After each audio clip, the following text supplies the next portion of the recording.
Super Mario Maker 2 allows you to play levels with more than one person, from online co-op and versus to local multiplayer. Unfortunately, there's no real way to distinguish what game mode your level is meant to be played in, leaving some stages utterly broken. In this video, I'm going to show you a super simple contraption that will allow you to determine what game mode your level is being played in and guide players down the correct path accordingly.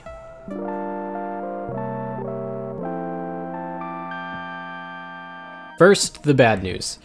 This will not work in the 3D World game style, given that note blocks play a big role in making this thing work. I also haven't figured out a way to distinguish between online versus and co-op play, as question mark blocks behave exactly the same in both modes.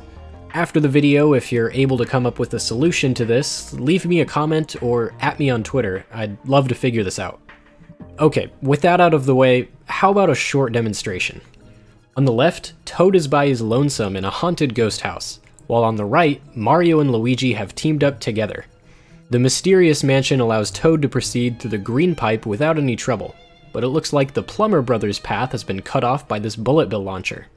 Worry not though, because this bill blaster bears entry into a separate, yellow pipe. The two parties enter their respective pipes, and presto! The machine has accurately determined what game mode they were playing in.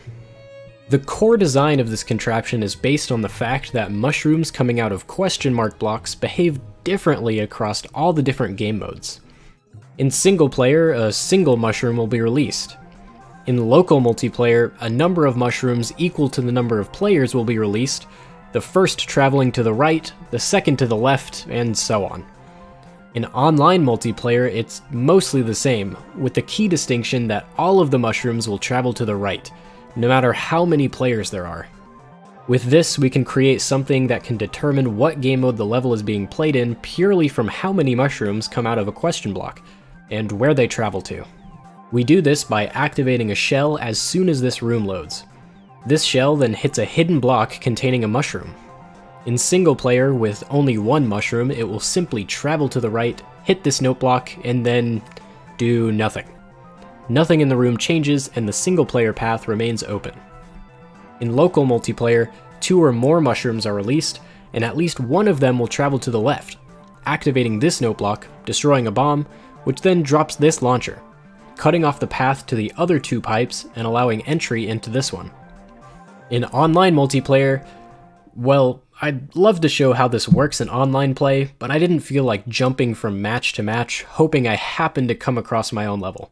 So, for the sake of demonstration, just pretend that this is an online multiplayer and that I didn't just place a second mushroom here to emulate it. Okay? Okay. So once the question block gets activated here, at least 2 mushrooms will be released, and they will all travel to the right. The first mushroom bounces off of this note block, which activates a P-switch, and destroys the aforementioned mushroom due to the coins becoming blocks, and vice versa. Now, when the second mushroom travels to the right, there is no longer a space above it for it to bounce, so it continues right until reaching a second note block. This activates a bomb, which drops a launcher that blocks off the single-player pipe while allowing entry into the online play pipe. This contraption can open up all kinds of opportunities, such as uploading a multiplayer-only level to the servers. Currently, the fact that you have to clear your level by yourself before uploading it means that if you wanted to create a 2-player puzzle level, you'd never be able to share it with the world. This makes that possible, as the single-player path could be a shortcut to the exit, while the multiplayer path would lead to the actual puzzle. This could also ensure that single-player only levels don't ruin online multiplayer matches. If you'd like to build this for yourself, I've got the schematics right here. You should also check out another one of my videos if you're interested in Super Mario Maker 2 level design. Make sure to subscribe for more contraptions like this one, and I'll see you in the next video. As always, thanks for watching.